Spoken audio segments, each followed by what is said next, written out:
Tunahitaji kuitana, unayo nafasi leo, njoo kutana naye kule juu mbinguni mwa Baba, furaha tele tele kwa walio wake.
Bien, merci.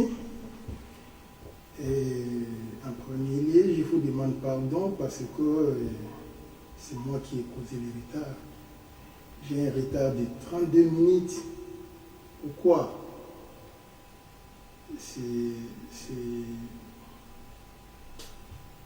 Dès que tu commets une petite erreur technique, ça conduit au désastre. J'ai utilisé le premier ordinateur, apparemment comme s'il ne supporte pas le Wi-Fi. J'étais obligé de changer l'ordinateur parce que là, ça a commencé à freeze. Et ici, j'ai changé, ça marche. Et d'ailleurs, si vous me voyez un peu, je n'ai pas réussi de configurer l'image normalement.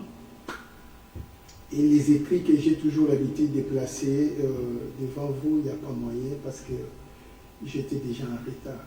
Ici, je suis arrivé de faire le mien parce que on a un peu d'expérience dans ce domaine. Et c'est comme ça que ça se passe. Merci, je vais prier.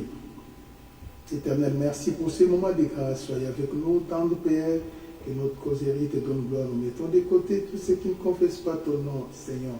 Que ton règne vienne, que ta gloire descende. Enseigne-nous ta parole au nom de Jésus. Amen. Merci. Dans la vie de chaque enfant de Dieu, d'abord, le thème est intitulé « La prédication d'un vieillard ». Quand je parlerai sur la prédication d'un vieillard, on va chercher de connaître qui est ce vieillard.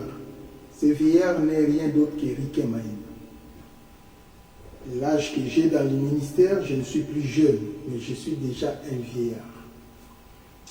Et avec l'âge que j'ai, je ne sais plus chercher de conquérir les rèmes extraordinaires. Ce n'est plus ça qui m'intéresse. Je suis maintenant le conservateur de la doctrine, le conservateur des préceptes, des principes de Jésus. Et je n'ai plus l'âge de taquiner les autres pasteurs, mais plutôt Dieu m'a conduit à l'âge de supporter tout et d'être conseiller des serviteurs de Dieu, des jeunes ainsi que des adultes. Quand j'étais jeune, un autre pasteur qui prêche, je crois que moi je n'ai pas fait ça, mais je donne l'exemple général. Et les premiers prédicateurs passent, quand toi tu vas passer, tu vas chercher de faire un peu trop de diligence pour que tu dépasses l'autre. Aujourd'hui, never, ever. Je peux faire ça parce que j'ai dépassé cet âge de la rivalité dans la prédication, dans la scène, devant les gens, c'est impossible. Et l'âge que Dieu nous a conduits dans les ministères, et nous sommes devenus des anciens. Selon la Bible, selon la tradition juive, nous sommes devenus des anciens, c'est-à-dire que les gens maturent dans la parole de Dieu. Converti à l'âge de 17 ans, ou devenir pasteur à l'âge de 18 ans, à 19 ans, sorry. À cette époque-là, si je n'étais pas dangereux comme un fou armé, c'est parce que j'étais encadré par des géants dans notre ministère. Nous étions entourés des géants au point où tu ne pouvais pas faire des bêtises, entourés de grandes personnalités des pasteurs. Le prophète Godé, tu les vois là-bas. De l'autre côté, tu vois le pasteur Simba Bouende, tu vois le pasteur Henri Samba. Quand tu tournes la voile là-bas, tu vois le pasteur Lezoka. Et quand tu tournes de l'autre côté, il y a Jean-Marie Lessi, il y a Denis Lessi de l'autre côté, tu regardes Roger Lessi de l'autre côté, et Chantal Lessi qui était là-bas très fort encore. Et vous allez voir lui-même les grands visionnaires,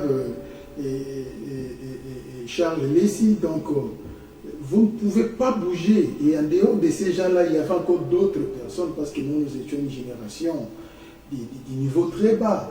Il y avait des gens qui nous dépassaient. Vous voyez comment ça se passait. Donc, nous étions encadrés tellement par les grands. C'est pourquoi, tout en étant jeunes, nous avons assumé des responsabilités sans faire des bêtises. Et ces grands nous ont aidés dans leur façon de prêcher pour nous traverser la puberté, sans pourtant que tu sens que je suis en train de traverser la puberté. Au point où, dans ma vie chrétienne, c'est que tous les jeunes ont fait, moi je n'ai pas fait ça. Je n'ai pas eu le temps de faire ça. Pourquoi? Parce que tu n'as pas le temps. Tu es entouré de géants dans la parole qui t'orientent en tout et pour tout.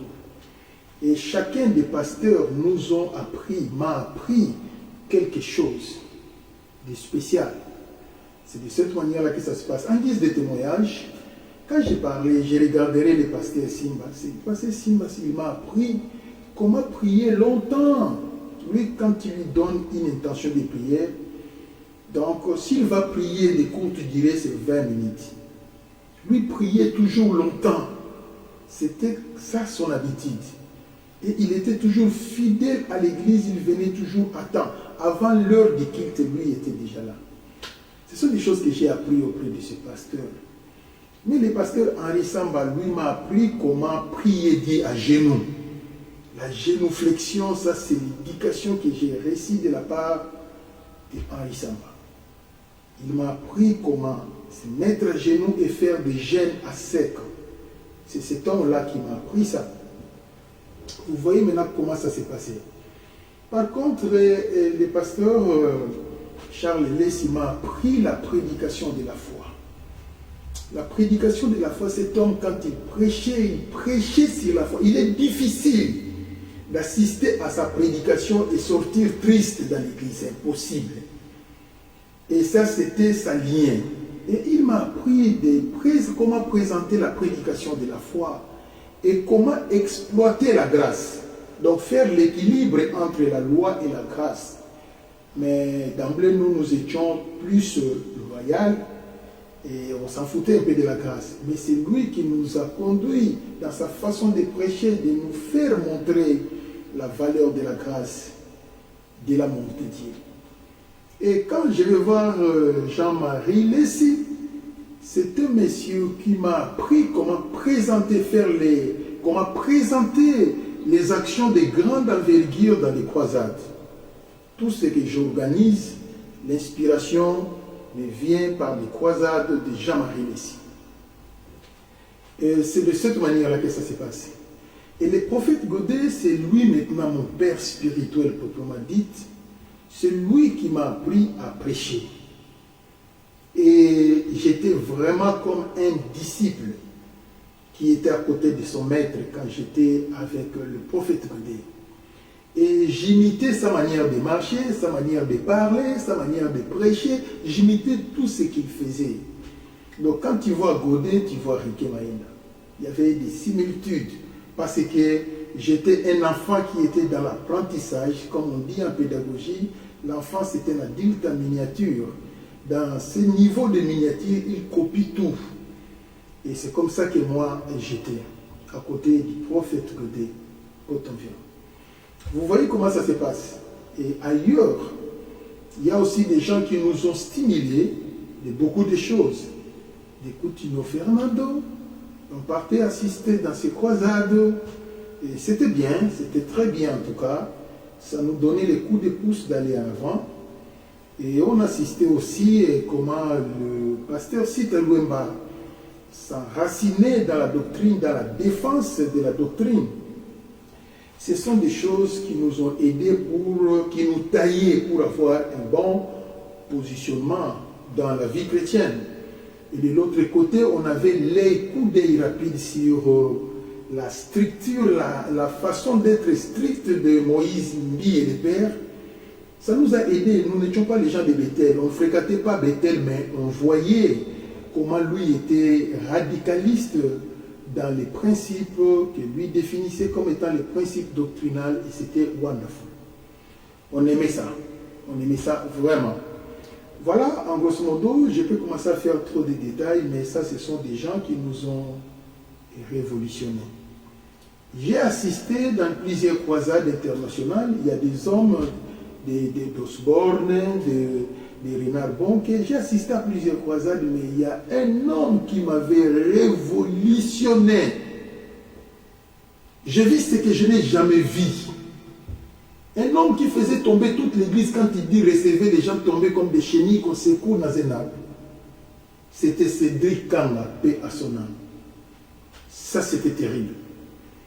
Et quand il disait recevez, ce qui était étonné, les gens que je tenais dans mes mains, c'était des pasteurs, mais ils tombaient comme des chenilles.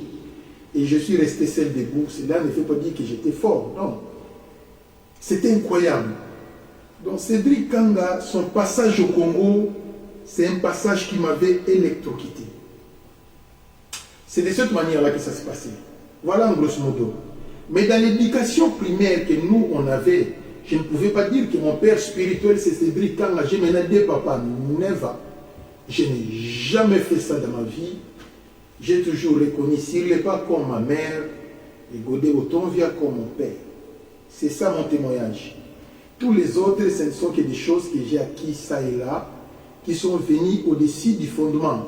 Mais moi, je suis un enfant de Cyril Lepa, de Jésus-Christ. Et koufa te. Et ça la médiocrité. Quand on a un témoignage qui m'a bimé là, na Cyril Lepa de Jésus, de Nazareth. C'est comme ça que ça se passe. Voilà tout ce que je peux vous présenter comme un témoignage. Alors, aujourd'hui, je vais parler un enseignement qui paraîtra comme si je vais frôler la notion apocalyptique. Effectivement, dans l'Apocalypse, la connaissance de l'Apocalypse, j'ai 10% de la connaissance de l'Apocalypse, je l'ai récit auprès des branhamistes. Et comment? J'ai lu plus de 3 brochures de branhamistes. Ce sont des brochures qui m'avaient aidé. À cette époque-là, j'avais 20 ans, 21 ans. Ce sont des brochures qui m'avaient aidé de comprendre beaucoup de choses. Et j'ai discuté aussi avec les branhamistes, plus des enfants des Rigini, des Baruti. Et ce sont des enfants qui apportaient toujours un plus à moi quand j'avais cet âge-là. Donc 10% de la connaissance de l'Apocalypse, je l'ai acquis auprès des branhamistes. Il y a des enseignements qui sont capitaux qu'on ne peut pas détourner. Par exemple, tout le monde parle de l'Apocalypse, mais la personne qui a donné l'exactitude de la révélation sur 666, c'est William Marion Branham. C'est lui qui a décortiqué que l'homme de 666, c'est Vicarius Filii Dei. C'est Vatican. C'est incontournable. Vous voyez? Donc, si je cite les noms et je donne des exemples, c'est l'honnêteté intellectuelle qui me pousse de dire ça, au lieu de venir avec les mensonges. Voilà, c'est la révélation. Quand je dors, Dieu me donne des révélations. Tout ce que je vous perds, c'est la révélation. Non. Il y a des choses qui ne sont pas dites à la révélation, mais ce sont les fruits des recherches. Un homme de Dieu doit apprendre à avoir honnête, doit apprendre l'honnêteté, dire la vérité aux gens et non chercher les bobards. C'est pourquoi vos ministères n'évoluent pas. Parce que vous cherchez des gloires inutiles. Et moi, j'ai donné témoignage que les 10% de la connaissance d'Apocalypse, je l'ai acquis chez les branhamistes. Et qu'est-ce qui est changé? Rien du tout. Vous voyez comment ça se passe. Maintenant, j'ai 25% de la connaissance de l'Apocalypse. La personne qui m'a appris cela, c'est le prophète Godé Boutonville.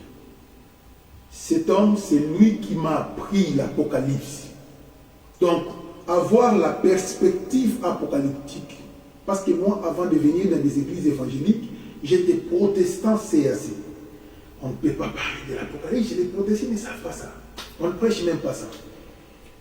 Mais c'est lui qui a quadrillé ma vie, qui m'a donné l'essence de la vie et l'équilibre dans la vie chrétienne, qui m'a propulsé dans la croissance chrétienne, dans la connaissance de la Bible. C'est le prophète Godé Boutonville. 25% de la connaissance d'Apocalypse, je l'ai eu auprès de lui. Ça fait déjà 35%. J'ai aussi reçu 25% de la connaissance par mes propres recherches. Comment? Je ne suis pas du genre de personnes qui lit beaucoup de brochures, des livres. Non. Moi, j'achète des versions des Bibles. Quand j'étais au Congo, j'avais plus de 15 à 20 différentes versions des Bibles. Toutes les versions qui sortaient, moi, je les achetais. Alors, parmi les versions des Bibles, il y avait des versions qui étaient tellement riches dans leur façon d'expliquer l'Apocalypse. For example, la Bible Tob. C'est lui qui n'en a pas acheté cette Bible et gardée. La Bible Jérusalem. Acheter cette Bible et gardée, ce sont des Bibles catholiques. Mais l'explication d'Apocalypse, regardez en bas dans les commentaires, formidable. Je dis bien, c'est inégalé. L'unique Bible qui m'avait révolutionné, que j'avais trouvé beaucoup plus riche que les leurs, c'est l'encyclopédie biblique. Non, sorry. Scofield. Donc Scofield, quand j'avais acheté la Bible Scofield, j'ai commencé à lire les commentaires de Scofield. Donc c'était une Bible qui m'avait projeté au-dessus dans l'espace.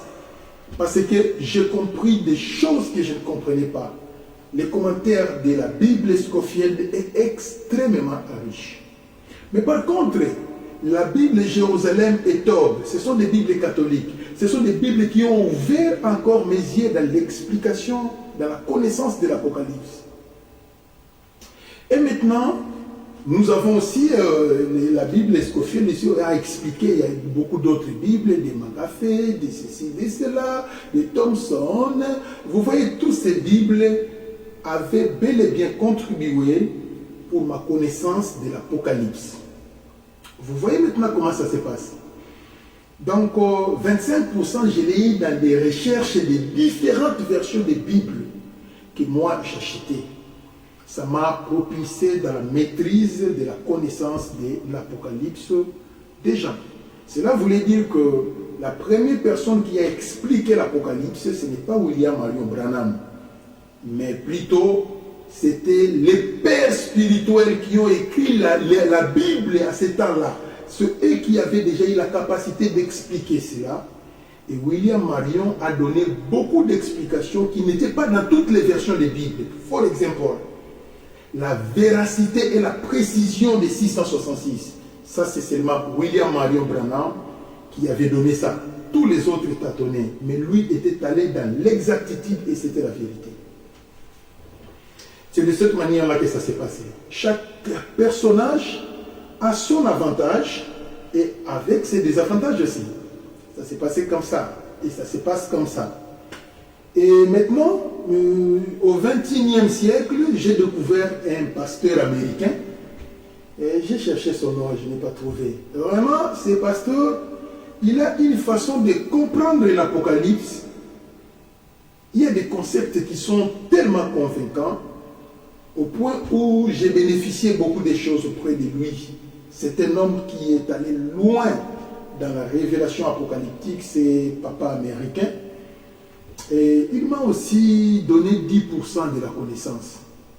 C'est ce qui a fait la totalité de 70%. Et les 30 autres pourcentages, pour totaliser les 100%, je suis ignorant. Les 30%, c'est les 30% de l'ignorance, pour que je ne puisse pas vous dire que je connais toute l'Apocalypse. C'est archi faux. Personne ne connaît la Bible en entièreté de Genèse Apocalypse. Jamais. Nous connaissons toujours en partie et nous prophétisons aussi en partie. Et dans la notion apocalyptique, j'ai 30% des connaissances que je ne sais pas expliquer. Je trouve ça un mystère. Je vous donne l'exemple. Le mystère de cette tonnerre que Branham a semblé expliquer, que je ne peux pas croire en ça. Parce que le mystère de cette tonnerre n'a jamais été expliqué. Et comment moi je trouverai ça? C'est impossible à expliquer. Je ne peux pas comprendre ça. Vous voyez comment ça se passe. Je peux vous donner un autre exemple. Jésus-Christ reviendra. Il sera sur la montagne de Sinaï. On ne comprend rien. Il sera esprit ou physique. Nous ne connaissons pas. Comment je peux expliquer ça? Il va réunir tous les gouvernements. C'est lui seul qui sera régné comme roi. Je suis d'accord. Mais où passeraient les généraux des différentes nations? Et tous les autres présidents des différents pays, où seront-ils? Mais comment ça sera? Je peux tâtonner d'expliquer, mais c'est seulement les gens qui passeront au millénium qui comprendront ça. C'est difficile pour expliquer ça. Vous voyez comment ça se passe? Le mystère des deux témoins. Je peux vous dire que c'est Moïse et Élie. Ah oui, mais ça c'est la philosophie de la Bible. Ce n'est pas la véracité de la Bible. Ça peut ou ne pas être Élie et Moïse. Donc tout ça, ce sont des points où ça paraît un peu flou. Je peux prêcher avec précision c'est Élie et Moïse, mais au fond de moi, je connais qu'il y a des question marks qui sont encore là. C'est difficile pour connaître ça exactement. Et quand on parlera sur la persécution de 666, je ne connais même pas qu'est-ce qui va déclencher cela pour qu'on commence à tuer tous les chrétiens qui n'auront pas la marque de la bête. Mais qu'est-ce qui se passera? Qu'est-ce qui va exciter la colère de tous ces gens-là? On ne connaît pas. Est-ce que le Vatican a la capacité de donner l'ordre de tuer les Américains parce qu'ils n'ont pas reçu Jésus? I don't think so. Est-ce que c'est l'ONU qui viendra avec cette imposition? Mais comment ça sera si vous n'avez pas? Peut-être, mais jusque-là, nous avons encore les question marks. Avec tout cela, vous voyez que nous prêchons l'Apocalypse, mais il y a des choses qui nous échappent encore. Nous ne pouvons pas épingler cela avec exactitude comme si nous étions les seigneurs de la connaissance et tout ce que nous disons c'est oui et amen. En ce moment-là, tu deviens un faussaire. Un homme de Dieu ne peut pas brandir une véracité extrême devant les adeptes comme s'il dormait sur le même lit avec Jésus.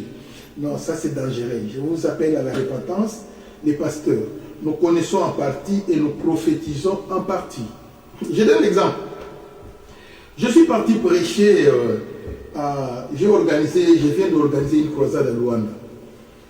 Quand la croisade était terminée, une nuit j'ai réveillé ma femme. J'ai dit, parmi tous les pasteurs que j'avais invités, il y a un qui m'a beaucoup apprécié. C'est le pasteur Mawete. J'ai dit, il m'a beaucoup apprécié. Mais j'ai dit, mais en quoi? Ah, j'ai compris ma manière de présenter les messages. Ça lui a capturé. Je suis du genre du pasteur. Je me tiens debout difficilement quand les autres pasteurs, quand les pasteurs crient, avance, prêche, moi, je ne dis pas ça. Et je ne me lève pas pour dire ça. Parce que, ce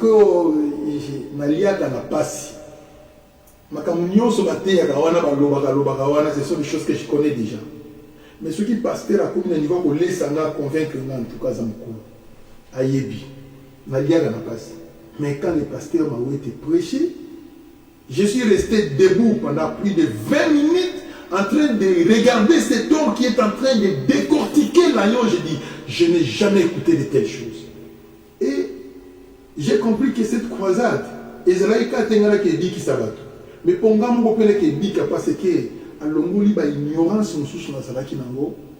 et il m'a appris beaucoup de choses sur la vie de Moïse que j'ignorais, que je n'avais appris ni à l'école ni ailleurs. C'est lui qui m'a aidé. Ça, c'était l'exemple. Et un autre jour, en pleine prédication, les pasteurs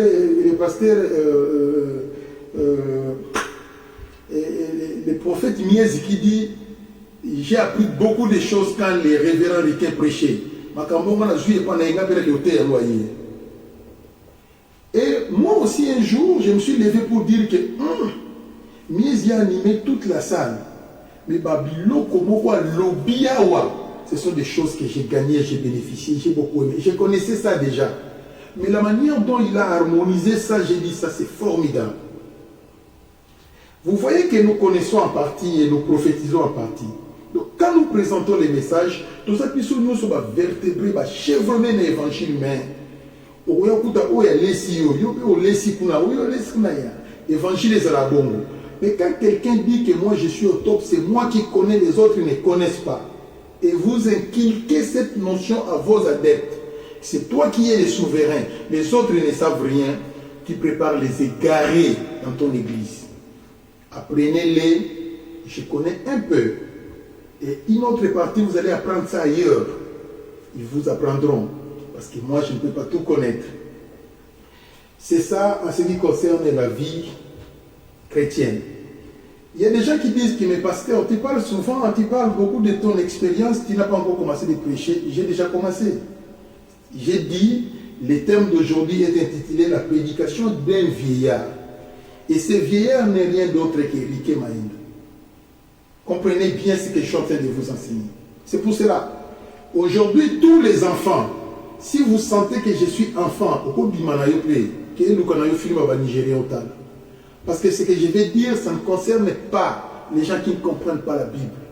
Ce que je vais dire aujourd'hui, je suis en train de dire, ça concerne les adultes dans le message du Seigneur. Très bien. Je bénis l'Éternel car il nous aime beaucoup. Écoutez-moi bien. La Bible nous parlera des anciens. Selon la Bible, le livre d'Exode 24, 1 à 8, c'est Jéthro qui avait apporté ses conseils à Moïse. Moïse, tu t'épuises car tu diriges des millions de personnes. Il faut choisir des chefs selon les regroupements familiales. Les chefs de 1000, les chefs de 500, les chefs de 100, les chefs de 50 et les chefs de 10. C'est ceux-là qui jugeront le peuple. Alors tu te sentiras dépressionné. Et Moïse a trouvé ces conseils géniaux. Directement, il a mis ça en application. Vous voyez maintenant comment ça s'est passé. Mais une seule chose qui m'a stupéfait. Moïse n'avait pas choisi n'importe qui. Il avait choisi ceux-là qu'on appelait le vieillard. Or, dans les textes juifs, un vieillard, c'est celui qui a déjà totalisé 50 ans. C'est celui qui est un vieillard. Maintenant, s'il y a déficit des gens de 50 ans, c'est cela qui les a poussés de descendre jusqu'à 40 ans pour se limiter à 30 ans. C'est de cette manière-là que ça se passe. Normalement, un enfant, un jeune homme, un papa de 30 ans ne peut pas être vieillard. Parce que l'âge de vieillard, c'est 50 ans. Mais si on descendait jusqu'à 30 ans par crise de vieillard, vous savez, quand on ne mange pas bien, il y a des adultes meurent facilement. C'est de cette manière-là que ça se passe. Voilà tout ce que je peux vous parler.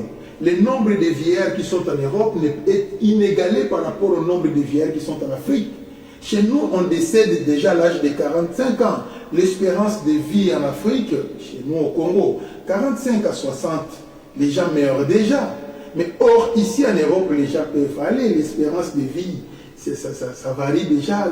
Au-delà de 60 ans à 80 ans, il y a des vieillards, plusieurs vieillards qui ont dépassé 100 ans. Vous voyez comment ça se passe. Ici en Europe, ça se passe comme ça. J'ai béni l'Éternel. Alors, je ne vais pas lire les versets, vous allez lire ça justement à la maison. Alors, la Bible est très claire. Moïse avait donné la responsabilité aux vieillards, les gens, qui avaient une longue expérience de la vie, de deux, qui avaient les coefficients intellectuels posés.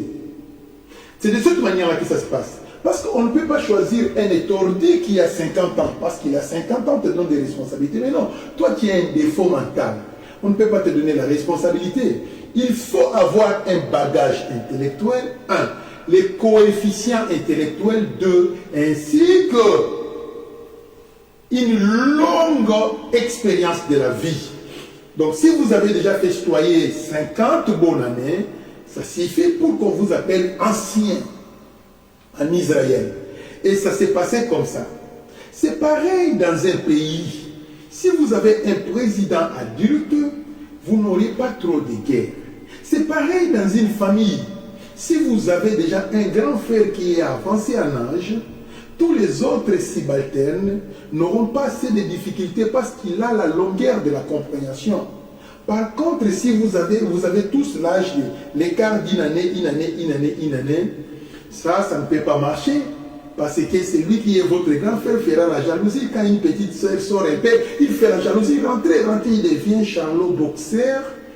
Non, aucun garçon ne peut toucher à ma petite sœur. Vous protégez votre petite sœur pendant que vous aussi, vous avez une copine à côté. Donc c'est un passage obligé. Donnez seulement l'éducation.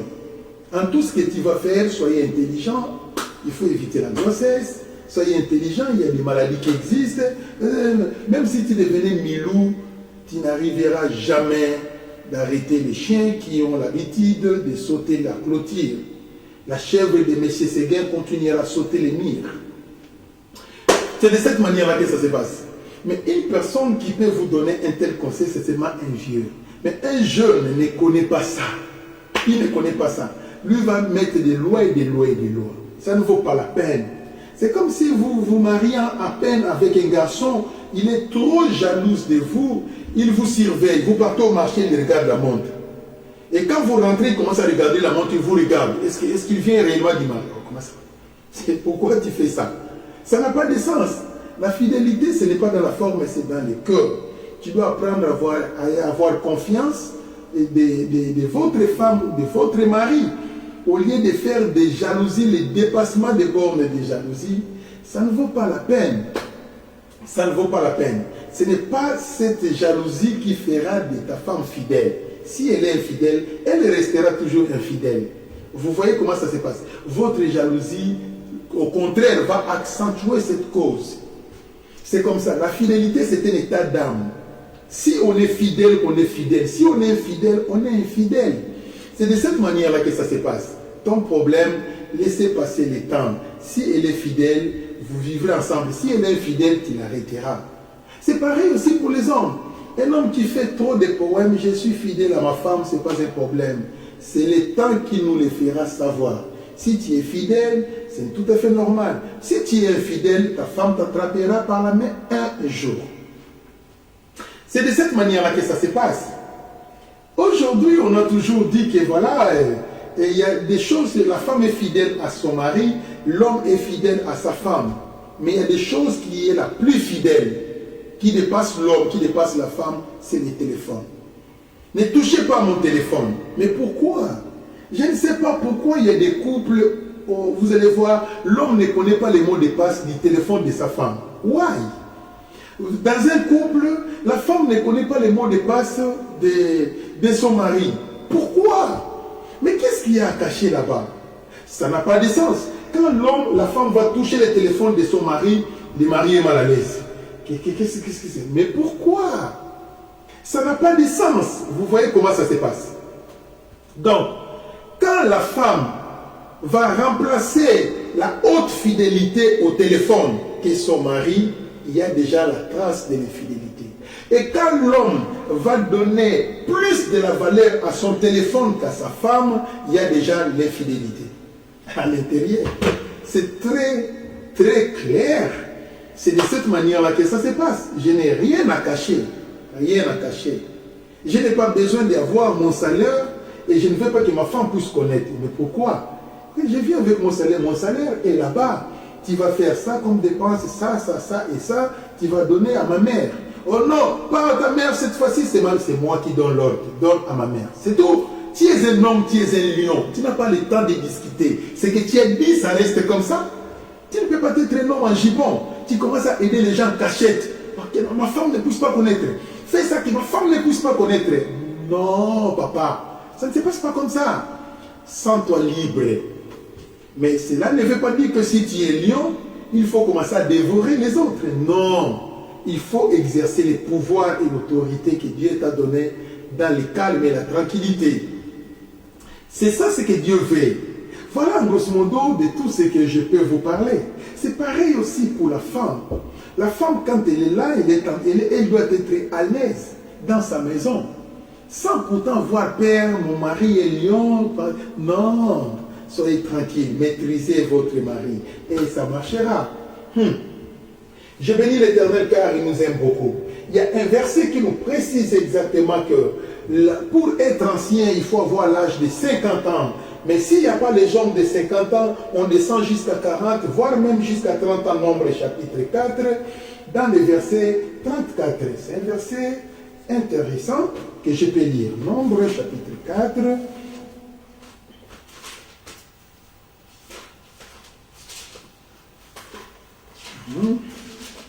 Nombre chapitre 4. Dans le verset 34. Ok.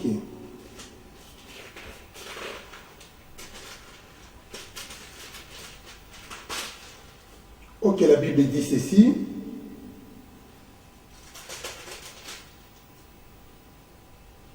Moïse et Aaron et les princes de l'assemblée firent des dénombrements des fils de Kéatites selon leur famille et selon les maisons de leurs pères. De tous ceux qui, depuis l'âge de 30 et au-dessus jusqu'à l'âge de 50 ans, étaient propres à exercer quelques fonctions dans la tente d'assignation, donc 34 à 35. Donc pour exercer les fonctions dans les tabernacles, la tente d'assignation c'est déjà les tabernacles. Il faut être un ancien, il faut avoir l'âge de 50 ans. Mais s'il n'y a pas les hommes de 50 ans à cause de la mortalité, alors vous descendrez jusqu'à l'âge de 30 ans. Mais tu ne peux pas descendre à 29 ans, c'est prohibé. C'est pourquoi vous allez constater tous les souverains sacrificateurs de taille étaient toujours des hommes adultes, comme Aaron. Il était un homme âgé. Regardez-moi Zacharie, il était un homme âgé. Donc tous les souverains sacrificateurs respectables étaient des anciens, avaient atteint l'âge de 50 ans. Et tous les grands prophètes de la Bible, c'était des gens qui avaient 50 ans ou plus de 50 ans.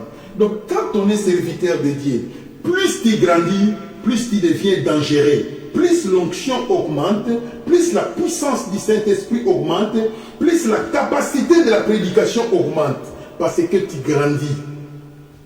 C'est comme ça que ça se passe. En grandissant en âge, vous avez la maîtrise de la Bible et vous avez la maîtrise dans la croissance chrétienne et la croissance spirituelle. Vous avez la maîtrise dans les langages de Dieu et la maîtrise de Dieu dans sa théophanie et angélophanie. Vous voyez maintenant comment ça se passe. Et quand vous allez présenter cette matière dans la Bible, vous n'allez pas présenter la théorie, mais vous allez présenter ce que vous connaissez, ce que vous êtes en train de vivre avec Dieu. C'est très différent. Mais bien aimé dans le Seigneur, il est différent de contempler la prédication sur les mariages prêchée par un cardinal et la prédication du mariage prêchée par un pasteur, absolument différent. Les prêtres ne se marient pas, ils n'ont pas l'expérience du mariage. Ils prêchent le mariage selon la Bible. Mais un pasteur marié, il a l'expérience du mariage. C'est comme ça que ça se passe. Le mariage, c'est un domaine moins expliqué dans la Bible. C'est pourquoi le mariage, c'est un domaine d'import et export. Les gens qui sont à l'extérieur veulent entrer. Les gens qui sont à l'intérieur veulent sortir. C'est ça le mariage. Vous voyez comment ça se passe. Quand on était jeune, ce qui créait l'ébullition, je vais me marier, c'était le sexe, tout simplement. Mais quand vous entrez à l'intérieur du mariage, le sexe n'est plus vraiment important. Il y a d'autres choses qui se définissent de plus important encore que les sexes. Vous voyez comment ça se passe. C'est de cette manière-là. Donc pour découvrir ça, il faut être marié. Voilà en grosso modo de tout ce que je peux vous expliquer. Un pasteur divorcé, c'est lui qui a la capacité de vous prêcher exactement les principes de la fidélité. Parce qu'il connaît comment tomber. Vous voyez, par rapport à un pasteur qui n'a jamais tombé, qui n'a jamais divorcé, il ne connaît pas la vice qui crée les divorces. Vous voyez, c'est de cette manière-là que ça se passe.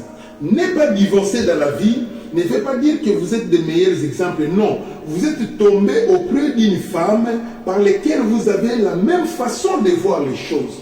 Vous avez la même perspective de la vie. Alors le divorce ne sera pas là. Mais si vous épousez un homme ou une femme à laquelle vous avez des dissemblances de faits, des dissemblances dans la manière de voir les choses, sachez que ça va créer des boum boum boum boum. Je vais vous donner un exemple. Je suivais une émission de jeunes. On a posé la question à une personne. pour toi, est-ce que les rapports sexuels, ça sera comment chez vous? Il faut programmer ou bien il faut que ça soit seulement comme ça quand l'homme demande et toi tu cèdes? Je dis bien, sur 100% des jeunes filles, 80% avaient échoué. Tous disaient, non, il faut programmer 3 fois par semaine. L'autre disait 2 fois par semaine, ça suffit. On ne peut pas... Ils oublient que le sexe, c'est un problème d'instinct. Les jours où tu seras disposé pour ça, l'instinct de l'homme n'est pas là parce qu'il n'a pas l'argent. Il n'a pas l'excitabilité, il a les soucis parce qu'il n'a pas l'argent. Sa voiture est tombée en panne et toi tu viens lui déranger sexuellement. Il ne va pas fonctionner parce que le monde n'est pas là, le cerveau n'est pas là. Ça ne marchera pas. Donc le sexe, c'est un besoin instantané. Quand ça vient, on a besoin de faire ça. Mais ça ne se programme pas. Parce que quand vous allez programmer ça, arrivé à ces jours-là, les hormones ne bouillonnent pas. Et qu'est-ce que vous allez faire? Ça, c'est le problème numéro 1. Le problème numéro 2, le mariage reste une compétition chez la femme. Si vous êtes jeune fille, vous devez faire une compétition pour épouser un bon mari. C'est une compétition. Quand une fille dit que moi je sors de la compétition, j'attends la volonté de Dieu, maman, au coup face célibataire. Parce que le mariage, c'est la compétition. Même si nous disons que c'est Dieu qui donne, la compétition doit être là. Sans cela, tu vas épouser un vulnérable de la rue. C'est comme ça que ça se passe. Maintenant, tu as gagné dans la compétition, tu as trouvé un mariage. La compétition n'est pas arrêtée. L'homme est né infidèle. Tu dois encore ajouter les principes de la compétition pour que ton mari soit fidèle à toi. La fidélité ne dépend pas 100% de l'homme, dépend aussi des stratégies de la femme. C'est de cette manière-là que ça se passe. Maintenant, et une femme qui dit que bon, chez moi, je préprogramme les rapports sexuels chaque lundi, et puis jeudi, et puis le samedi, comme c'est les repos, oui, c'est bon pour moi. Tu vas perdre dans la compétition et on t'apprendra que ton mari a engrossé 4 jeunes filles dehors. Parce que tu n'es pas intelligent, tu ne comprends pas les choses. Ça, c'est un exemple que je suis en train de vous donner. Alors, pour enseigner de telles choses, il faut être invertébré, un chevronné dans la connaissance. Chez une personne qui a traversé toutes ces difficultés dans les mariages, tu auras la capacité de donner la leçon aux autres. Celui qui est tombé est plus sage que celui qui n'a jamais tombé. C'est le principe de la vie.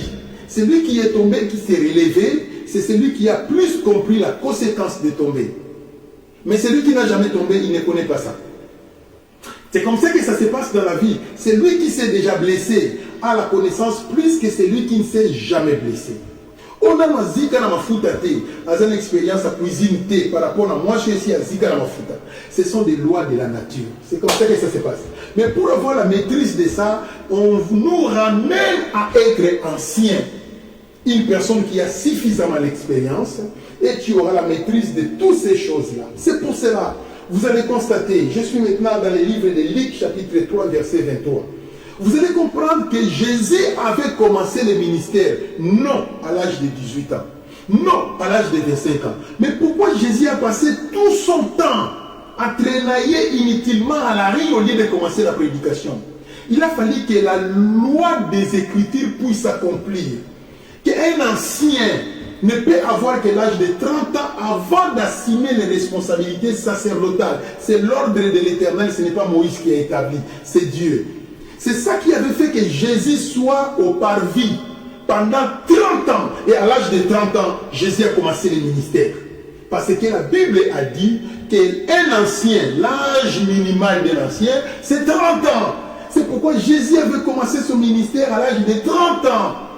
C'est comme ça que ça se passe. Maintenant, quand vous allez voir un jeune garçon de 18 ans en train de prêcher l'évangile et vous lui laissez la liberté sans l'encadrement, il deviendra plus dangereux qu'un fou armé. Parce qu'il n'a pas suffisamment l'expérience. Quand vous donnez les prêchoirs à un garçon de moins de 30 ans, il faut qu'il soit encadré par des géants dans la foi pour qu'il ne dépasse pas les bornes. C'est de cette manière-là que ça se passe. Voilà, je vous ai donné la révélation pourquoi Jésus avait commencé le ministère justement à l'âge de 30 ans. J'ai béni l'Éternel. Je vous donne la deuxième révélation, Genèse, chapitre 5, verset 3. Est-ce que vous connaissez que Adam a été créé adulte et ancien? Dieu n'avait pas créé Adam tout en étant baby, never. Adam n'était pas créé comme un garçon pubertaire, jamais. Adam a été créé déjà adulte, vieillard, plus de 30 ans. Vous voyez, d'ailleurs chez cet homme-là, il était créé déjà plus de 50 ans. Mais pourquoi? Donc Adam, c'était un garçon qui est né mature, sage, avec la maîtrise des fois, parce qu'il avait déjà les hormones de plus de 50 ans d'âge.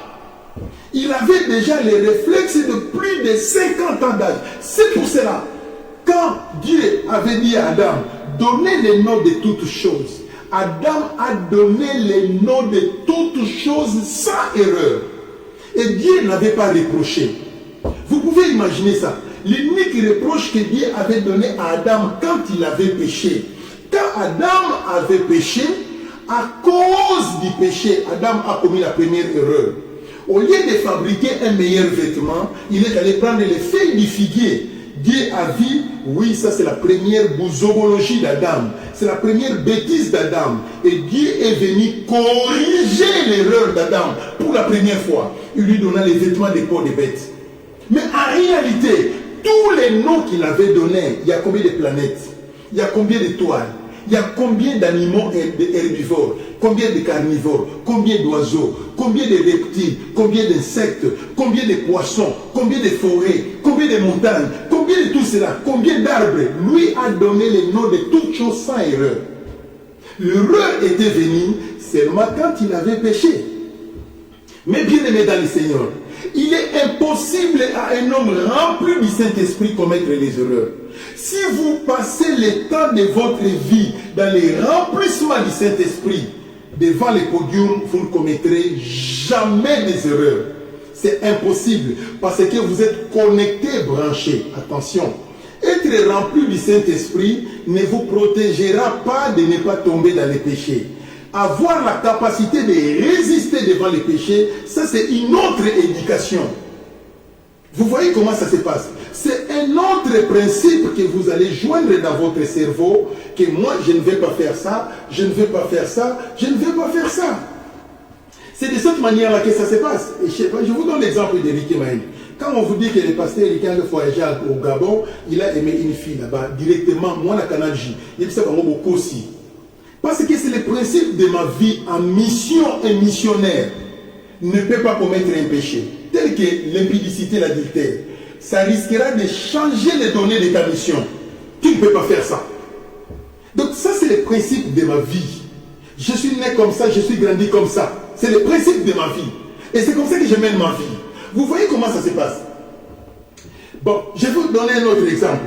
C'est-à-dire que moi, dans ma vie, je connais que il est impossible à une femme de venir me solliciter le sexe et je vais céder. C'est impossible. Moi, je ne peux pas faire ça. Donc, dans ma vie, ça n'existe pas. Pour moi, si je ne sais pas, dans mes alati. Le Vandengana, d'accord. Mais yo, ça n'a jamais alati. Donc, ça, c'est le principe de ma vie. Vous voyez comment ça se passe?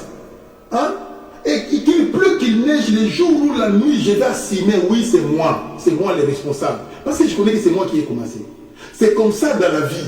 Donc il faut marcher selon les principes. Il y a d'autres principes, c'est toi-même qui as établi. Mettez ça en pratique. Mettez ça en pratique. C'est tout et c'est comme ça que ça se passe. Voilà en grosso modo de tout ce que je peux vous parler. Moi, Riké Maïnda, je vous donne un autre exemple. J'ai défini ma femme comme ma petite sœur. 1. J'ai défini ma femme comme mon adepte. 2. J'ai défini ma femme comme ma femme. 3. J'ai défini ma femme comme mon conseiller. 3, 4, 5. J'ai défini ma femme comme ma compagne. Une personne qui marche avec moi. Ce sont les 5 principes que je respecte dans la vie. Donc quand je me retrouve coincé, je vais d'abord faire recours à ma femme pour lui poser la question. Est-ce que tu peux m'aider dans cette idée? Je me sens bloqué. Elle va me donner les conseils. Ça sont les principes de ma vie. Mais il y a des hommes qui ne savent pas ça. Pour lui, sa femme ne peut pas être sa conseillère. Et surtout être conseiller financier. Jamais. La femme ne peut pas être conseiller financier. Ça, c'est lui. c'est son éducation. Mais moi, j'en ai le mien. Et ce sont les principes que j'ai élaborés. Je marcherai, je vivrai avec ces principes-là. Vous voyez? Ça, c'est un exemple que je vous ai donné. Donc, vous pouvez élaborer les principes. Vous respecterez ces principes. C'est ça qui fera de vous mature. Et c'est ça qui fera de vous grand. C'est de cette manière-là que ça se passe. J'ai béni l'Éternel, car il nous aime beaucoup. Mais bien aimé dans le Seigneur, attention.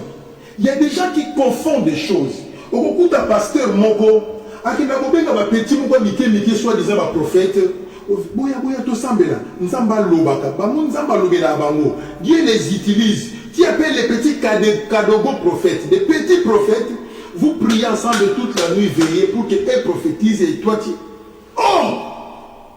Un grand papa comme toi, pasteur de l'église, vous appelez les esquintés du rien du tout, qu'ils viennent prophétiser. Sortez dans cette église, c'est un pasteur fouti.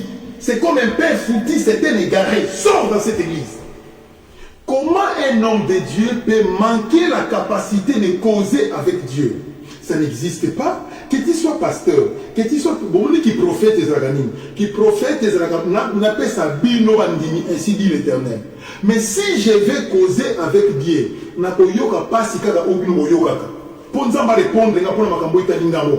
il faut respecter le principe. C'est comme ça que ça se passe avec Dieu. Je vais vous donner un autre exemple. Je peux vous donner un autre exemple, non? Mais c'est avec beaucoup de facilité ce qui nous a sauvé la vie, qu'il va prier, il sera guéri. Mais non, moi, ceux qui n'ont pas dit, aïe, aïe, aïe, on peut savoir l'intention de prier dans le monde entier. Priez pour moi, je suis malade. Priez pour moi, je suis malade. Priez pour moi, je suis malade. C'est parce que mon don n'a pas la capacité de me guérir moi-même. Il faut que le don vienne de l'extérieur pour vous guérir. C'est comme ça que ça se passe. Maintenant, si je vais chercher une auto-guérison, je vais respecter les principes. Dieu n'aime pas les péchés.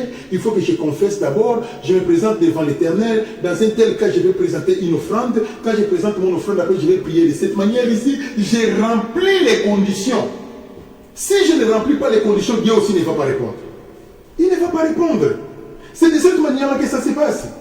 C'est comme ça. Voilà tout ce que je vais vous parler. Et quand je vais voyager, là, je suis retourné avec la maladie. Les bras me faisaient mal. Moi, je suis déjà sambeli. Je déjà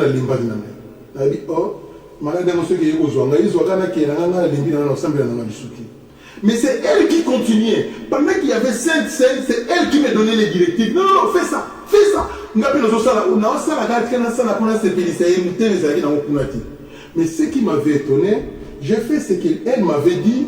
Et quand vous avez prié pour moi, c'était la guérison. Et aujourd'hui, c'est parti. Tous les douleurs sont finis. Je n'ai plus de douleurs. Vous voyez comment ça se passe. Ce sont les principes de la vie. Alors, un pasteur ne peut pas avoir un groupe de petits kadogos qui lui donnent des prophéties. Donc, comment déjà vieux prophète, Yonan Zambé Kouren Koufa, Bima l'église à pasteur, ça n'existe pas.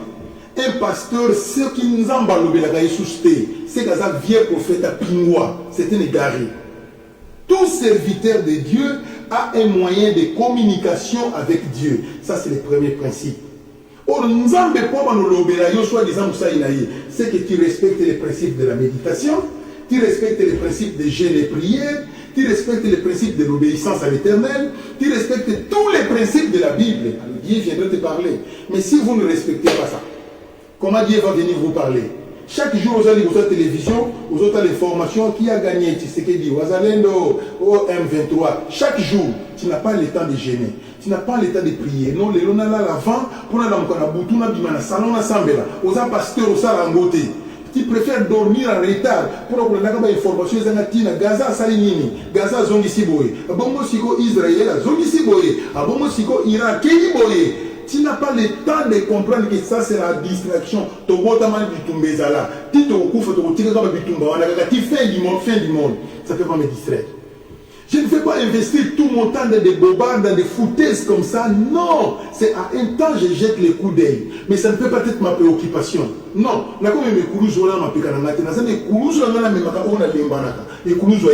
ça suffit. Vous voyez comment ça se passe dans la vie chrétienne.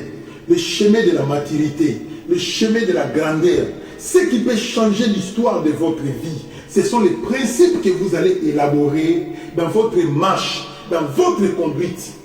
C'est de cette manière-là que ça se passe. Il y en a des femmes qui sont en train de gâcher leur mariage. Parce que moi, si Nano aïe comme ça, que mon mari c'est mon trésor, mon mari c'est ma préférence, mon mari c'est l'objet de ma distraction, l'objet de mes blagues c'est mon mari, l'objet de ceci c'est ma... Lui, elle ne connaît pas ça. Dis-moi un peu, si vous êtes femme, vous ne connaissez pas ça. Votre mari quitte le travail, il vient, il s'étale là-bas, et il va aller se laver, il va se laver, il vient, il mange, et tout à coup il va aller dormir. Tu connais ça, et toi aussi, il est allé dormir, tu regardes la télé. Tu ne connais même pas que non, je vais l'accompagner dans la chambre, rien que Nassim Baramanza Ganaye, ce genre de caresses, ça fait un peu du bien. Hein? Vous comprenez comment ça déstresse l'homme. Non, je vais pas aller là-bas, quand je ris avec elle, je cause et pour déstresser. Au lieu de combler la nervosité, la souci. La femme ne connaît pas ça. Dis-moi, vous êtes quelle catégorie de la femme? Quand une femme prépare avec la notion de mécanisme,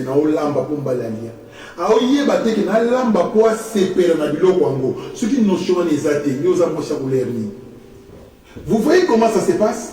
Ce sont là les erreurs qui font que les gens puissent échouer sur leur chemin. Dans la vie chrétienne, un homme de Dieu, il doit considérer le travail de Dieu comme sa préoccupation numéro 1. Mais quand un homme de Dieu dit que le travail de Dieu c'est l'auxiliaire, mais j'ai un principal qui est mon job. Je travaille sur Job Center, et c'est là où est mon travail. Et le travail de Dieu, c'est le complémentier, c'est faux serviteur de Dieu. Ça ne se passe pas comme ça. Un homme de Dieu, c'est un homme qui est appelé à travailler à temps plein dans les temples. Mais plus on a la notion de travailler à temps plein dans les temples, plus tu auras peur à ce que si l'église se fragmente, je manquerai à manger. Je suis obligé de bien travailler pour que l'église grandisse. Plus l'église grandira, plus j'aurai des miels. Vous voyez maintenant comment ça se passe. Ça, c'est un jet que Dieu a placé au milieu de nous. Et vous voyez, c'est pourquoi Dieu a appelé les gens qui travaillent dans les temples doivent être nourris dans les temples.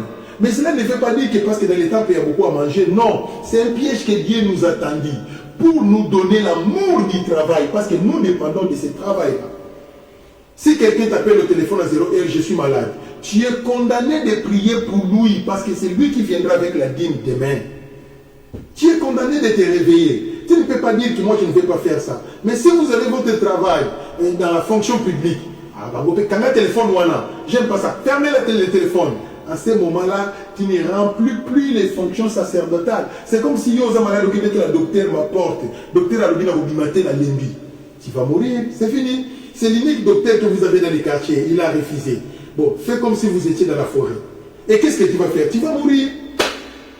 C'est comme ça que ça se passe. Et c'est pourquoi, Dieu connaissant tout cela, il a dit au pasteur que celui qui travaille dans les temples soit nourri dans les temples. C'était un piège. Et Zalité Gananda qui va pasteur non, il les a piégés de beaucoup travailler dans les temples. Voici la pensée de l'Éternel dans ce sujet. Alléluia. Je bénis l'Éternel car il nous aime beaucoup. Voilà comment ça se passe. Maintenant, plus tu grandis dans les temples, plus tu atteins la maturité, plus tu n'auras plus le temps de faire les bêtises. Tu ne peux plus faire les bêtises parce que tu atteins la maturité. La Bible d'ailleurs dit, quand j'étais enfant, j'ai parlé comme un enfant et j'ai raisonné comme un enfant. Lorsque je suis devenu homme, j'ai fait disparaître tout ce qui est de l'enfant. La Bible dit ceci dans le livre de 1 Timothée 3,6. Il est interdit aux nouveaux convertis de prêcher, de passer au péchoir. Parce que lui n'a pas l'âge. Il peut être ancien vis-à-vis de son âge, mais il n'est pas ancien dans l'expérience de la Bible. Il ne peut pas passer à la prédication. Pourquoi vous allez voir dans les églises de réveil, il y a beaucoup de voyous et d'aventuriers? Qu'est-ce qui fait ça? Ce qui fait ça, c'est parce que chacun peut devenir pasteur selon lui. J'ai ma parcelle qui a un peu de l'espace.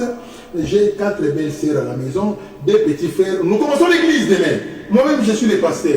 Et là, il commence à prêcher parce qu'il ne travaille pas. Il oublie que la pastorale, c'est une vocation. C'est un mandat de Dieu. On ne devient pas pasteur de soi-même. C'est pourquoi au moment où on va pasteur, nous sommes dans l'église, l'autre a l'église. c'est un pasteur qui n'a pas la révélation, il n'a pas été appelé pour être pasteur. Il est en train de forcer la nature. C'est de cette manière-là que ça se passe.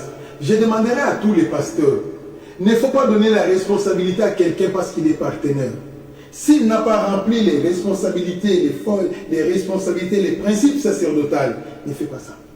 Ne donnez pas la responsabilité à une personne parce qu'il est zélé. Non. Il faut bien faire ce qu'on appelle le kirdam. Il y a une différence entre la cure et les kir. La cure, c'est les médicaments. Les cures, c'est les sondages.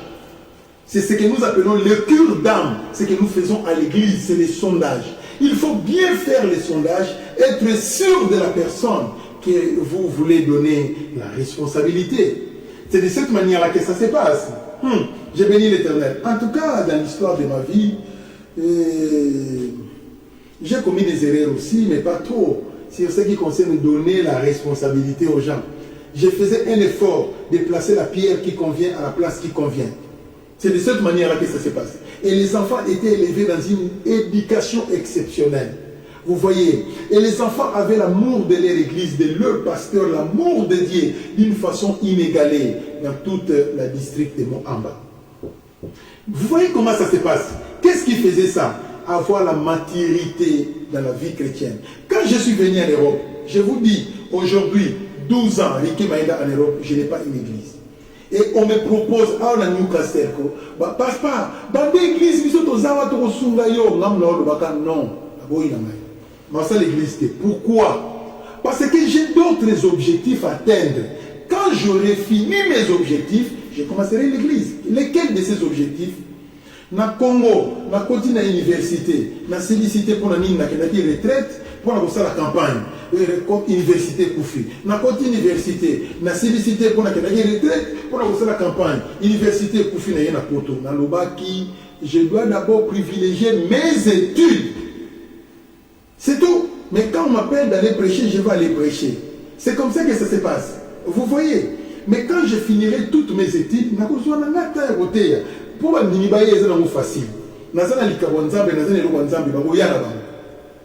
ce sont les principes que moi j'ai établis. Mais si je n'étais pas intelligent, mais directement j'allais commencer Yeshua Zaliyawa, Yeshua Zaliyawa, Yeshua. Non, je ne peux pas faire ça. Chacun a ses principes. J'ai béni l'Éternel. Écoutez-moi bien.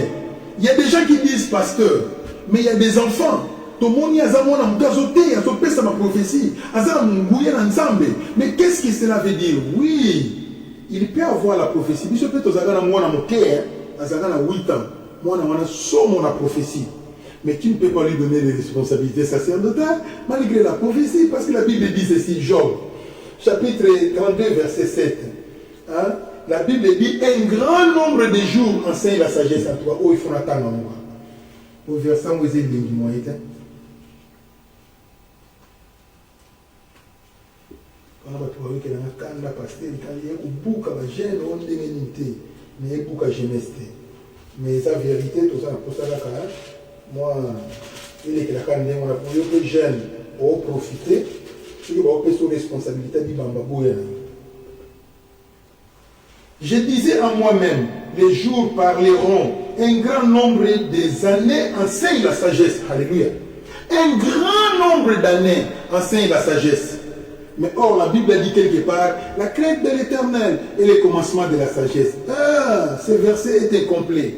La crainte ce n'est même pas la crainte de Dieu qui est le commencement de la sagesse, mais l'obéissance à Dieu, avec l'expérience avec Dieu, c'est ça qui produit la sagesse. C'est comme ça que ça se passe. Voilà, sous mon monier, quand il a changé de batterie, parce qu'il a sali déjà 1 heure du temps. Il faut donner ta publication si portée. Dans 5-10 minutes, je vais clôturer. Vous voyez comment ça se passe dans la vie chrétienne. C'est de cette manière-là. Alléluia. Je bénis l'Éternel car il nous aime beaucoup. Qu'est-ce que nous constatons aujourd'hui? À cause de ces erreurs, vous pistonnez des gens qu'on ne pistonne pas. For example, maman pasteur, c'est d'office. À comment maman présidente à maman. Et comment on doit voter? Et elle a bon voté. Toba la bangote pour bazar na ba femme du ministère. Non. Toba la bango parce que bazali bassi. Si ma femme n'a pas la capacité de prêcher, je ne te passerai pas au prêchoir. Reste dans la cuisine, priez pour moi, c'est tout. Mais quand vous commettez l'erreur à cause de l'égocentrisme, la femme du pasteur d'office maman présidente, la femme du pasteur c'est l'adjoint du pasteur, mais elle n'a pas de compétences, vous détruisez le travail. Vous détruisez le travail sans le savoir. En ce moment-là, votre don est dans l'erreur. Votre don commet les péchés.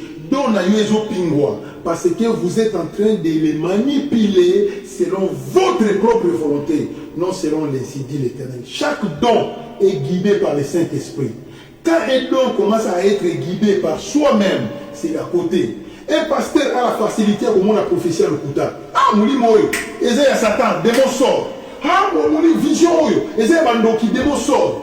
Mais il y a un don la prédication, tant que pingwaka, ou dans le belaki, démon sort azate. Je vous donne l'exemple. Un pasteur qui n'a pas l'argent parce que son enfant est malade, il vient préparer les bombes à la prédication. Dieu a dit chacun doit s'aimer $50. Mais tu es conscient que ce n'est pas Dieu qui a dit. Tu as besoin d'argent pour amener ton enfant à l'hôpital. Pasteur, tu as menti les gens. Ton don de la prédication n'a pas fonctionné. Diable, ça ne vient pas de Dieu. Tu as fabriqué ça toi-même. En ce moment-là, ton don a péché. Est-ce que tu as déjà confessé? Et ça, je pose la question maintenant à tous les pasteurs qui me suivent.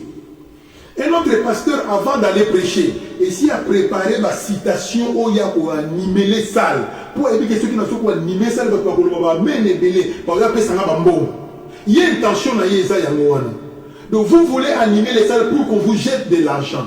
Mais ça, ce n'est pas le don du Saint-Esprit.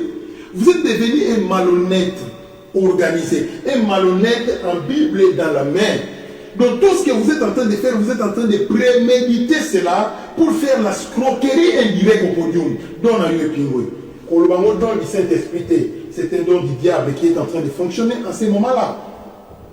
Est-ce que je peux donner un autre exemple? Un pasteur qui vient avec des intimidations. Dieu m'a mis au cœur de te dire c'est toi qui vas s'aimer.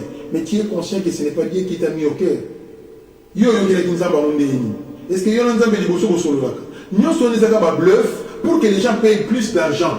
Vous fabriquez des prophéties pour mentir, afin que les adeptes vous donnent de l'argent. Ça, c'est déjà dans les pingouins. Je ne veux même pas parler des gens qui ont là. Là, c'est pire. C'est du bobard, c'est du cacophonie, c'est l'égarement. Et deux pasteurs qui font les complots. Là, je change la batterie, ça déclare déjà. Ça va couper.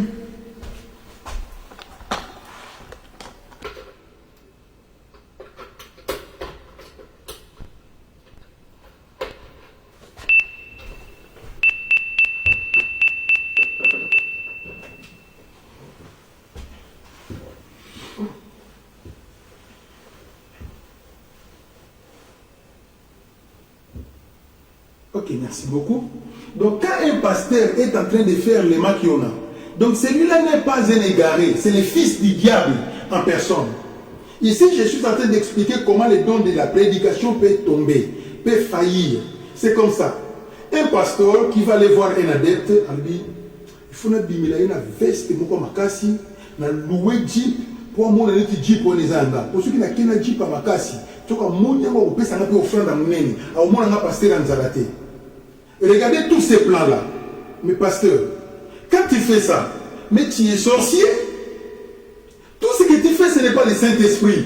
Donc tu es un malhonnête, un escroc, en Bible est dans la main. Donc on a eu un pingo, et ça les ensemble étaient lisons. Lisons ces gens de pasteurs. Qu'est-ce dit la Bible? Philippiens chapitre 3, verset 19. Oh là là, ça ne marche pas comme ça. L'évangile a été tout fait, il y a un pasteur qui a commission pour voisin, babysitter, na ndenga osaganate, ozoka ke boulot et baby pour voyou, rebelo, koti, saccager musala na ndenga osaganate. Philippiens chapitre 3 verset 19. La Bible dit ceci. L'air fin, car, la commande d'Abanina 18, car il en est plusieurs qui parlent, plusieurs qui marchent en ennemi de la croix de Christ. Je vous en ai souvent parlé et j'en parlerai maintenant encore en pleurant. Leur fin sera la perdition. Ils ont pour Dieu leur ventre. Ils mentent, ils mettent leur gloire dans ce qui fait leur honte. Ils ne pensent qu'aux choses de la terre. Vous voyez comment c'est? Leur gain, c'est le ventre. Leur gain, c'est l'argent. Je vais acheter ma voiture, je vais acheter ma parcelle. Il s'en fout de vous. C'est comme ça que ça se passe. Un pasteur qui va demander à son adepte, à un crédit dans la banque, lui peut ça dire, mais crédit, c'est comme comment vous avez sango? Mais non, attendez là, allez travailler. Les intérêts qu'elle gagnera, et il viendra donner la dîme. Mais aujourd'hui, les pasteurs s'en foutent de ça. S'en foutent de ça. Moi, j'ai déjà vu un pasteur.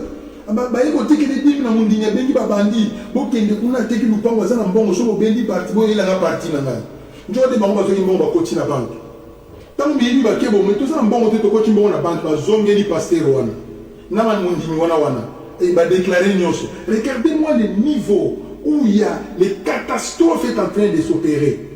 Est-ce que tu peux imaginer un pasteur qui va abandonner sa femme? Dieu m'a dit, c'est toi qui es la femme de ma révélation. Celle-là, ce n'est pas la volonté de Dieu. Mais c'est toi qui es ma révélation. Pourquoi? Pourquoi tu es à Dubaï? Pourquoi tu es à Dubaï? Ainsi dit l'Éternel. Allez, c'est fini. Écologie est bandit. Et c'est pour détruire la foi de cette seule pasteur. Pourquoi vous êtes sans pitié? Vous êtes en train de combattre la croix. Au lieu d'aider les gens d'aller en avant, vous les faites reculer en arrière avec la puissance de l'impudicité. Répentez-vous et convertissez-vous. Jésus vient du tout. Voilà, c'est ça qui fait que dans la camarade de ma pasteur, personne ne peut m'aimer parce que j'ai dit la vérité. Et c'est comme moi aussi je m'en fous de vous. Je ne veux pas que vous veniez à côté de moi. Vous tous les criminels, ne venez pas sur mon passage. Je ne vous aime pas. Parce que vous êtes en train de tordre la vérité de la Bible. Hein? Ce n'est pas possible de telles choses. Un pasteur qui va commencer à dire aux adeptes, je vais prier pour vous, mais il y a une prière spéciale de $2000. Et la prière un peu spéciale, $1000. Et la prière un peu, c'est $500. Et la prière des pauvres, c'est $100. Et ceux-là qui n'ont pas l'argent, ne venez pas. Pasteur, papa, pasteur, l'Ikamounini, vous avez reçu gratuitement. Vous devez donner gratuitement. Le ministère qu'on vous a donné, c'est gratuit. Les dons qu'on vous a donné, c'est gratuit. Mais comment comment côté de sacrilège, ça n'existe pas. Vous êtes en train de recevoir les droits de réception, les droits d'entrée, il faut payer de l'argent tant que vous n'êtes pas un docteur, au foot, il faut payer. Biso tozaba docteur à mokilité, biso tozaba nzambe. Hein? Nous sommes dans les services de la gratuité. Et quand vous faites ça, on a eu un pingouin, on a essayé là où délivrance. Mais on s'est dit, on peut ça noto, on a moins erreur à moquer, au télémédia en église. Ils ont noto Satan. Et bon, il y a un moté, il y a vision à Satan. Il y a aussi qu'on donne la prédication ici, et quand on zamba, on a kala, on compte ça, on a dit féro. Faut que on passe à une délivrance, c'est pas un diminayo. C'est cela qu'il faut. Vous voyez, pour que tu sois sauvé, sans cela, tu ne seras pas sauvé. C'est de cette manière-là que ça se passe. Je dis très cher pasteur, ceux qui y ont obéla, vous savez, il en a appel des fonds. Moi, si il y a obéla, vous savez, il en a cotisation au monde. Moi, il y a obéla. Vous savez, il en a cotisation. Ceux qui m'ont dit, il y a obéla, cotisation et salimati. Ceux qui m'ont dit, pasteur, ça dit cotisation église, il y a mon gars, ça va bon, on ne fait pas la main. Ceux qui y a pas la main, 4 parties, mon gars, à qui on y a, si ma maman dit que les mondes d'âme, pasteur, tu as volé l'argent d'autour.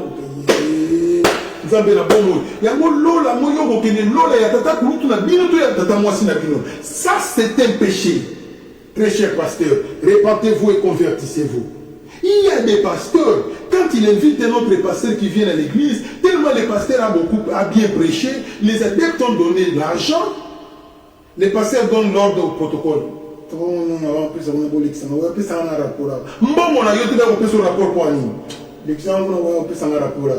On a dit comme il misapi. On va passer là, et 2000 livres. 2000 livres. On va 200 pesos. Tout ça, c'est là à l'église. Alors qu'on appelle nous avons 200 pesos. Pasteur, Mouyibi. Ozali, Mouyibi. Est-ce que tu as déjà confessé ces péchés? Quelqu'un qu'on a l'offrande du prophète de quelqu'un. Toi, tu as détourné ça. Tu es un super voleur. Répentez-vous et convertissez-vous. Car Jésus vient bientôt. Je suis en train d'expliquer les catastrophes qui se passent dans les dons de la prédication. Comment les dons de la prédication se dévient. Je peux vous donner un autre exemple. Un pasteur qui va écouter que mon diminaye, songolo, soit qui n'a songolo pakala. Tellement que mon tour soit ce qui s'appire, pasteur a été dans l'église. En disant nous sommes l'église. Parce que kindoki, kotonga na kotonga, ko soit ni sabato. Parce que on lui a dit que X s'est chamaillé avec Y. Très cher pasteur, vous avez composé la prédication rien que pour jetonner. Prédicateur n'a eu pingoué. Ça, ce n'est pas le message de Dieu, c'est le diable qui a parlé en toi. Votre don est à déviation. Vous devez confesser parce que vous n'avez pas apporté le site de l'Éternel. Devant l'Éternel, devant le peuple de l'Éternel. C'est de cette manière-là que ça se passe. Le don est à côté. C'est de cette manière-là. Mais bien aimé dans le Seigneur. Et quand un pasteur va solliciter un autre pasteur, tu viens faire l'appel de fonds chez moi à l'église, hein, parce que j'ai besoin un peu d'argent. Il n'y a pas retour nos questions. Mais là, vous voyez, ça va mon nini. Nini, il faut ça dans l'église. Vous voyez, ça va mon gars, tout ça, pour ça, tout ça, mon prix, nous sommes néné. Il y a mon néné, il y a ça, mon demande. Et celui-là aussi qui va venir, que nous avons obéi, nous avons rien à mettre. Nous avons obéi, nous avons heureusement que les gens ne vont pas pour nous c'est impossible. Et vous partez, vous prêchez, l'argent qui entre, il n'y a pas à côté, il y a un parti. Pour moi,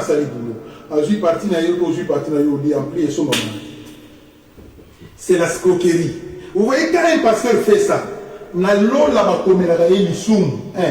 l'issoum 2, l'issoum 3, l'issoum 4,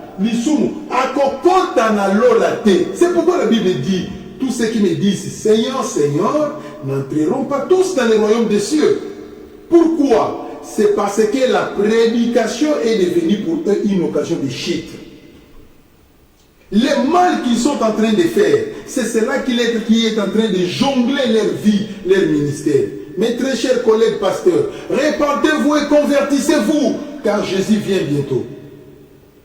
Nzambe, l'amour est charnel, l'amour n'a jamais été spirituel. Yo ngokelo tcha moi si lito il faut que yebisaye.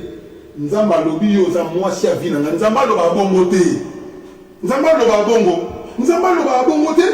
Nzamba lobi na nga yo za moi si ezarate. Papa, ezarate tu que ba formule le kutaona.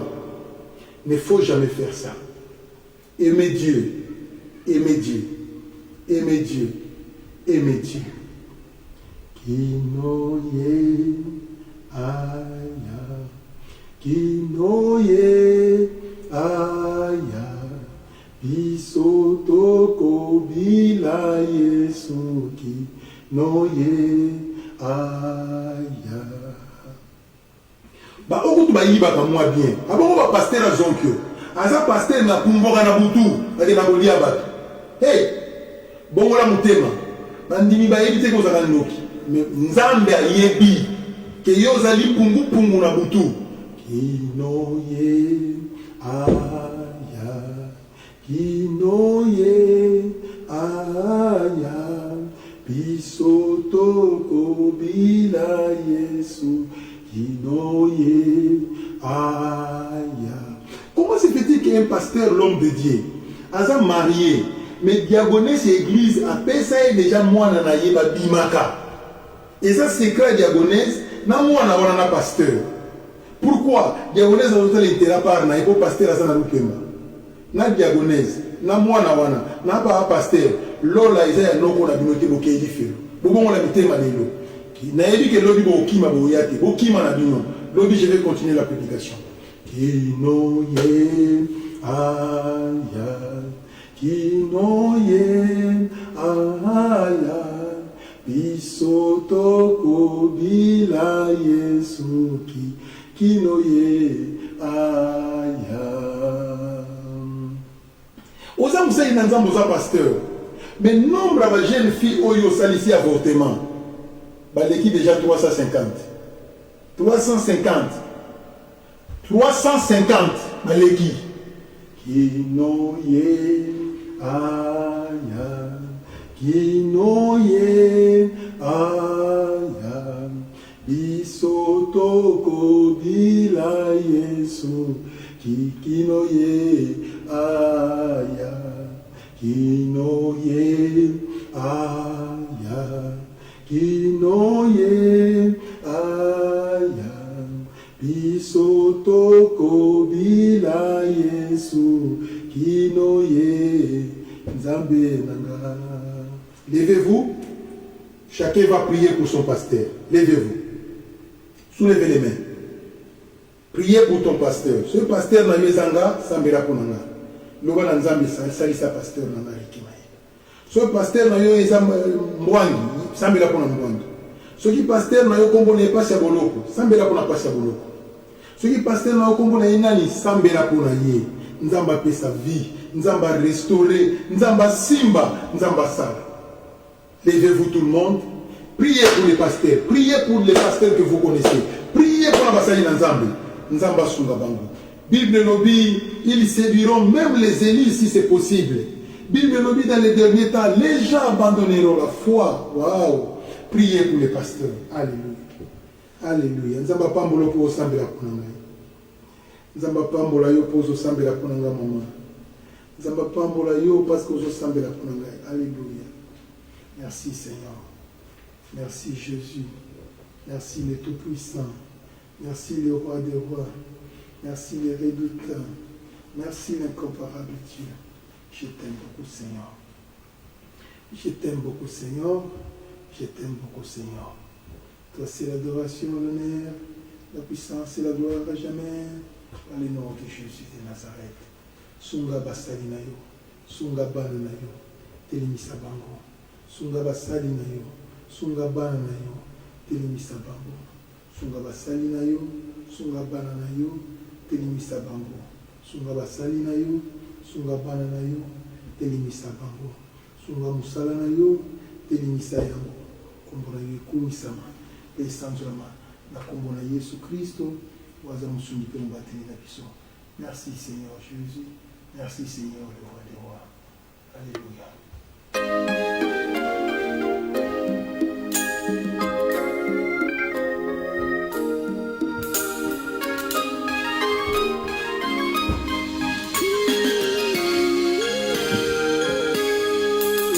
Mbinguni ni furaha, hakuna matatizo. Yesu ndiye mambo yote, tutaishi naye. Mbinguni ni furaha, hakuna matatizo. Yesu ndiye mambo yote, tutaishi naye. Kule juu mbinguni mwa Baba, furaha tele tele kwa walio wake. Kule juu mbinguni mwa Baba, furaha tele tele kwa walio wake. Jicho halijawahi ona, lewe halijasikia yale Kristo kaandaa kwa walio wake. Jicho halijawahi ona, lewe halijasikia yale Kristo kaandaa kwa walio wake. Kule juu mbinguni mwa Baba, furaha tele tele kwa walio wake. Kule juu mbinguni mwa Baba, furaha tele tele kwa walio wake.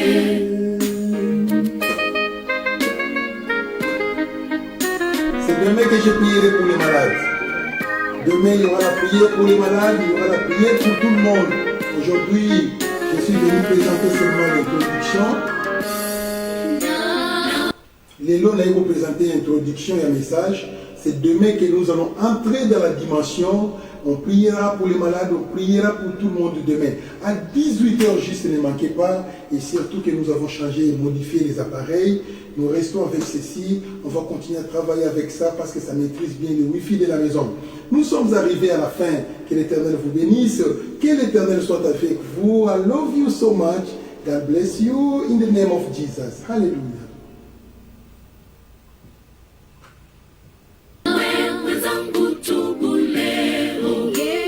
Yesu achikuitana